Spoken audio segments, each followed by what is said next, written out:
You know, a recent survey that I was reading was looking at how people are meeting significant other these days, and the number one source of meeting is internet dating. Hi, I'm David Essel, adjunct professor, author, all-faith minister, and so much more, and I wanted to talk about internet dating today. And it came up not only in the survey that I saw that was published online about how people are meeting each other these days, the highest percentage being the internet, but also because of the chaos that I've experienced in my coaching business with clients coming in and being totally distraught with the world of internet dating. So I thought we would just chat about it a little bit. Feel free to share this message with friends, and a lot of the information in here is probably going to be common sense and you may know of, but some you may not. And I think that having a realistic approach to dating is probably the number one place to start. You know, oftentimes when people are online, and I'll give you some stories of clients that have come in recently, they have their hopes up. They're very excited, but they really haven't done the work on themselves to be even prepared to date if they meet the right person. The number one thing I see of people being unprepared is that they're jaded. They're jaded at their past relationships or their past marriage. You know, women may have an attitude about men that men aren't trustworthy, or men may have an attitude about women that all they want is one thing, to be taken care of and to find an easy life. And so if we go into any form of dating whatsoever with that, we're going to run into problems. It doesn't matter if you meet someone in a mall, if you meet them in a restaurant, on the internet, or through a friend. If you're not clear, if you're not healthy, emotionally stable, and I don't mean by that saying that, well, I'm holding a job and I have, a child that I'm taking care of, so I'm emotionally stable. Not at all. There's a lot of people out there that have jobs and have children and are not emotionally stable, meaning that they haven't gone through and let go of resentments against past lovers or family members or friends, and so they're just not emotionally ready. The other thing that we have to look at is the law of attraction, and this is something that stings a lot of clients when I'm working with them when they're looking for a really great relationship. Is, why am I attracting, let's say via the internet, a bunch of men that are liars or a bunch of women that are liars, because it goes both ways? Why am I attracting people that are hiding things, and then I get involved with them and I really fall for them, and 3 weeks later or a month later I find out they're not the person I thought? They're hiding stuff. So the law of attraction states that we're going to attract people similar to our psychological, emotional makeup.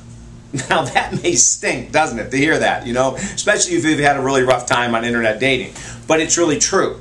Now, the person that does all the clearing work and is healthy and ready to date, it doesn't mean that they won't still attract people from internet dating that aren't balanced or that are alcoholics or something like that. But what'll happen is they'll pick up red flags really quickly, and they'll let that person go before they get their heart enmeshed or immersed in that person, and then they get hurt down the road. So I'm going to give you a couple examples. I had a gentleman come in and he was working with me, and he was truly ready to find the love of his life, and he had done a lot of release work, cleared up a lot of resentments that he had against his past wife and past girlfriends, women in general. And he meets someone on the internet and he falls deeply for them, and they get into this very intense relationship, and 3 months into it he finds out that she's still married. And, that's something that that anyone, of course, could hide, but the internet is perfect for that kind of thing. If you meet someone through a friend of yours and they go, oh my gosh, I want you to meet Kathy, and you go and meet Kathy, your friend would probably say, well, just so you know, she's going through a divorce, she's separated right now.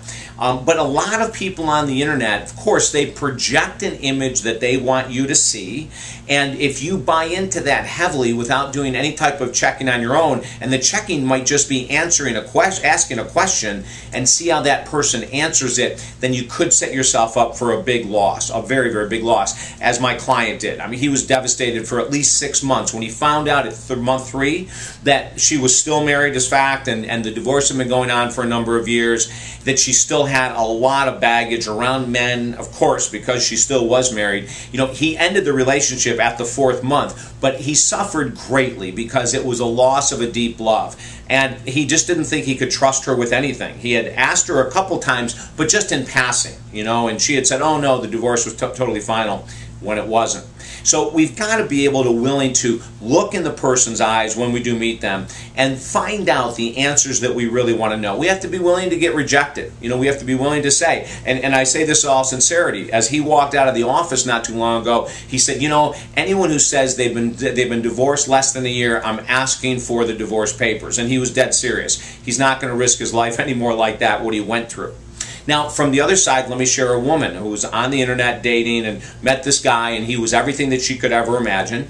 And when they would go out to dinner, he would have a couple drinks, and she thought it was all fine. But she never really looked into his past, never talked to him about his past, to find out that he had been in and out of rehab centers multiple times, which in and of itself isn't a bad thing. But if someone goes in and out of rehab centers and they're still drinking, that's probably not a good sign.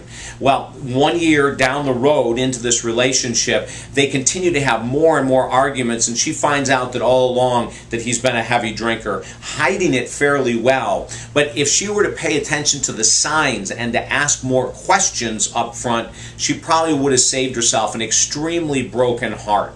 Being open and honest with people. Now, some people can lie very effectively, but most can't, quite frankly. And listening to your own intuition. In both of these cases, these people who had met potential partners via the internet, within the first 2 to 3 weeks felt something a little off. But because of the emotion of attraction, because of lust, because of desire, and all those wonderful things, they bypassed their internal warning signs.